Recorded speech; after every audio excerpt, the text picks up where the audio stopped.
We thought it was done. Just when we thought enough records were broken for the day. Not only does USA get record-breaking viewership and ratings, CBS, come on down. We're going to break some records for you and raise your viewership ratings as well as only the GOAT, Caitlin Clark, can do. CBS receiving their highest rated WNBA game throughout the entire... We thought it was done. Just when we thought enough records were broken for the day. Not only does USA get record-breaking viewership and ratings, CBS, come on down. We're going to break some records for you and raise your viewership ratings as well as only the GOAT Caitlin Clark can do. CBS receiving their highest-rated WNBA game throughout the entire... Hello everyone and welcome back to the Clark Update. Today I'm back with another exciting and very interesting video that I know you're going to enjoy. So without wasting any more time, let's jump straight into today's video. Okay, let's go. The executive boardrooms at the WNBA headquarters have just reached their lowest point, and the whole sports media infrastructure is in a state of emergency tonight. In a surprising action that no one in New York expected, global basketball legend Caitlin Clark formally rejected the league with harshness and coldness, generating the most embarrassing business panic in modern women's sports history and completely neglecting the all-star three-point showdown by automatically scheduling her for prime time. Television producers and league officials thought they might be able to save their dwindling summer ratings. But Clark shut the door in their faces. The Crown Jewel Showcase event hosted by the WNBA has officially become a full-fledged clown show. To understand why network executives are experiencing total meltdowns behind closed doors, it is necessary to look at the manufactured PR games and selective invite politics that initially sparked this crisis. While Clark was busy attracting almost 3 million viewers on national television and shattering network ratings records for broadcasts, league administrators were busy behind the scenes making confusing administrative decisions. Fans were incensed when Sophie Cunningham, their favorite sharpshooter who has been lighting up the floor with high-volume shooting, was completely disregarded and turned down for an invitation. The league disregarded the players' true qualities and the fans in favor of relying only on Clark's star power to carry their entire show. Caitlin Clark, though, was able to recognize the business trap. Instead of letting corporate suits use her image as a cheap advertising gimmick while disregarding her co-workers, Clark drew an uncompromising line in the sand by declining the invitation to the three-point challenge. She eliminated the league's primary draw in a single move. As soon as word got out that Clark was out, the entire event descended into total anarchy. Senior producers were in total panic as they struggled to figure out how to sell a huge event that had suddenly lost its largest attraction on the planet.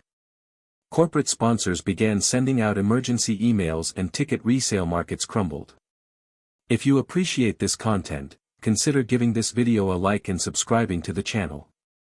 Believe it or not, more than 93% of viewers... Different various things has been happening. So if you guys have not heard the news, the WNBA made an announcement that the three-point contest, and they listed several people that will be taking part in the three-point contest. And with that being said, Caitlin Clark has declined to take part in it. Now, some people mad, some people ain't. But me, I definitely get why she declined. So Alexa Philippou was the one who kind of broke this story about an hour ago that the three-point contest has been listed. And let's pull it up right now. Alexa Philippou here. Instead of Caitlin Clark, Sabrina Eskew, and Kayla McBride were invited to participate in the three-point. Haven't subscribed yet. It's free and only takes a second, but it means the world to us. So, did you subscribe already? Great. Thank you so much for your support. Now, back to the video. The broadcast partners of the league will be severely impacted financially. Major networks had already purchased costly ad slots, clearly believing that Clark's participation would guarantee historically high audience statistics. But without her beyond the three-point arc, those multi-million-dollar broadcast projections were instantly ruined. Networks were now forced to confront a harsh, unavoidable reality after allowing talking heads to downplay Clark's generational impact for months. She doesn't need the league's created platforms. In today's sports culture, she is essential to the league's platform's continued relevance. The three-point contest's entire setup became instantly apparent as the chaotic 1.4 million viewers, up 172% versus last season's average WNBA cable viewership. Caitlin Clark up 172%. And y'all want to keep running around pretending like this person's the face, that person's the face. How ironic is it? Like the highest 4 or 5 viewed games all season is all involving Caitlin Clark. Respect the handle. Read it and weep. It's only one face. That don't mean there are not good other great players, fantastic players that I love watching. It's only one face. Respectfully.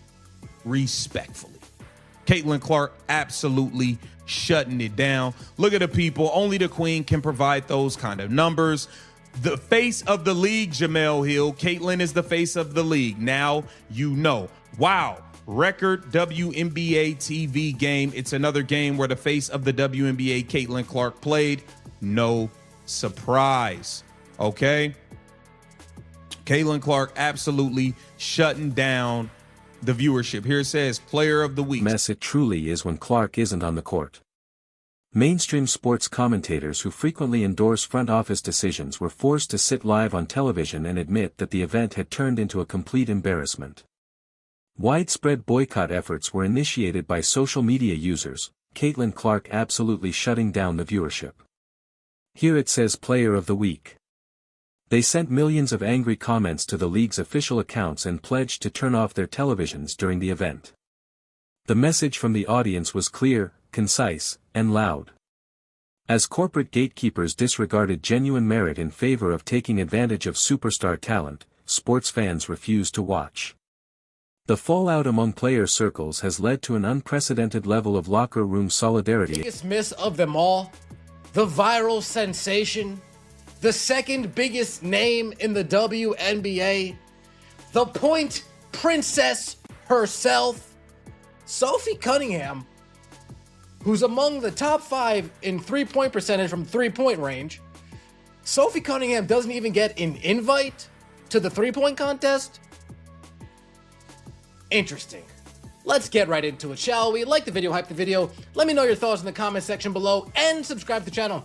That would mean so much to me. 2026 three-point participants: Ryan Howard, Marina Mabrey, AZ Fudd, Bridget Carlton, Natisha Heidemann, and Janelle Salute. As Casey at Behind the Line would say, who, and who? Ryan Howard, Marina Mabrey, AZ. There's like no actual superstar name in this bunch. The biggest name in this bunch is probably AZ Fudd, and she's the biggest name not because of her game. She's the biggest name because of her girlfriend, Paige Beckers. Now I'm against league brass. Superstars like Clark rejected to play in the league's administrative games, while celebrities like Sophie Cunningham publicly criticized the odd invite criteria, shocking the players' union. It has been completely refuted that gamers will dutifully wait in line for business meetings. Athletes are realizing their power when they band together to oppose tone-deaf business decisions that put cheap ratings ahead of fairness and authenticity. Behind the closed doors of television networks, high-level meetings are becoming dominated by chaotic blame games. Executive producers are hastily reorganizing their whole roster, fully aware that All-Star Weekend's audience numbers will be far lower than those of Clark's regular season broadcasts. How can you offer a contest to prime-time sponsors when your main attraction departs and the audience is actively boycotting the show? The corporate machine is discovering the hard way that generating excitement... I'm trying to say somebody else is the face of the league. Cut it out. Cut it out. Only Caitlin Clark can do this. Now, we chug along. Here it says Caitlin Clark, Sabrina Ionescu, Kayla McBride were all reportedly invited to participate in the WNBA three-point contest, but declined. And you know what I say? Stick it to him, Caitlin. I think Caitlin is entering her I don't give a damn era, and I'm loving it. I'm loving it. She's entering that I don't give a damn era because she finally realized she woke up and smelled the coffee. Caitlyn, there's nothing you can do to get these jealous, hating, envious people to like you. You giving them the highest view ratings for a WNBA three-point shootout, raising the bar. You getting them multi-million-dollar contracts. You getting them all PJ. They still don't like you. They are jealous. They are haters. They despise you. You don't need to run around trying to please them anymore. You don't need to run around trying to help them anymore. Give them the middle finger and do your thing on the basketball court. Damn them. You've done enough, and they've been requires genuine player buy-in. This disagreement highlights a big irreversible shift in today's media landscape. For many years, traditional sports leagues had total control over their athletes, deciding who was in the spotlight and who wasn't. But real star power now directly belongs to the individual.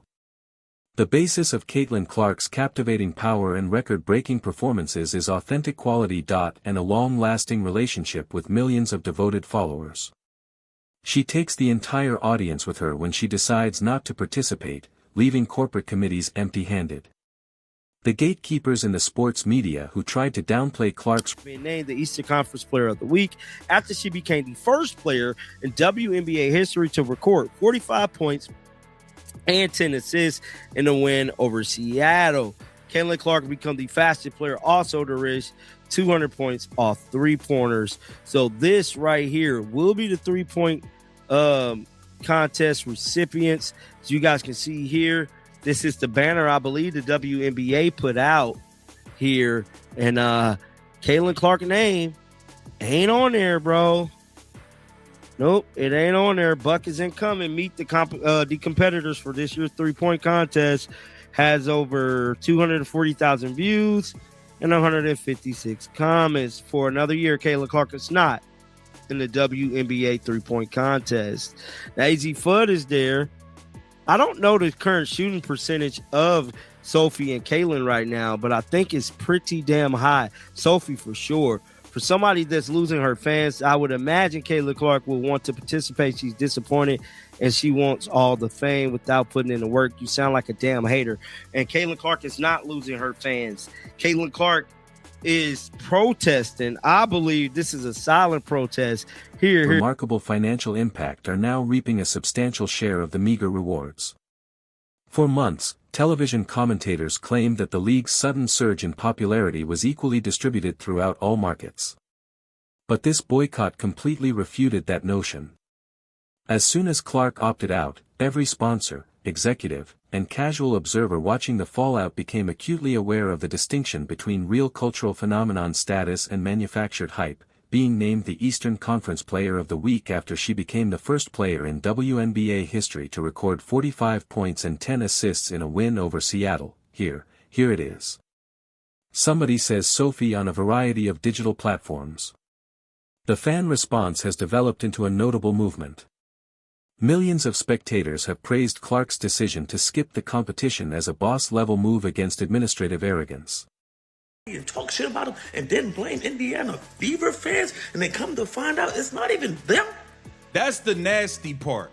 That's the actual real nasty part is Chelsea Gray tried to frame it as these are Caitlin Clark Indiana Fever fans. You have been getting them type of messages weeks before other games. You planned out to respond and make a big deal of it after a Fever game because you knew what the optics would be. That's the nasty part. This is bullshit. And guess what? This all get brought on Caitlin Clark. That's the most bull. She has to denounce everything. Like, oh, it's racism in the world. Caitlin Clark, you should say something. Oh, it's this in the world. Caitlin Clark, you should say something. You should fix every problem. Get more black coaches hired, Caitlin Clark. How about you go out there and say how great Asia Wilson is, Caitlin Clark? How about you? Like, it's getting ridiculous, guys. Like, she can't be to blame for everything. You know why? Because nobody cared about this shit before she came here. So you couldn't blame nobody because nobody was watching. Now they're watching and her fan base come in. And granted, there are going to be some assholes out there. Fan-made films that document the whole boycott period have completely eclipsed the league's official promotional materials. By speaking with both their attention and their money, the public has demonstrated that true respect for the game will always triumph against corporate control. This is not a one-time problem that will disappear the next week. It is a historic event that will change how the league operates going forward. The front office can no longer take its great players for granted or make arrogant administrative decisions without facing swift and disastrous financial consequences. The days of corporate overreach are now finished. The long-term balance of power is now held by the players who actually draw in spectators and develop the game. This is, and guess what? All get brought on Caitlin Clark. That's the most bull. She has to denounce everything like, oh, this racism in the world. Caitlin Clark, you should say something. Oh, there's this in the world. Caitlin Clark, you should say something. You should fix every problem. Get more black coaches hired.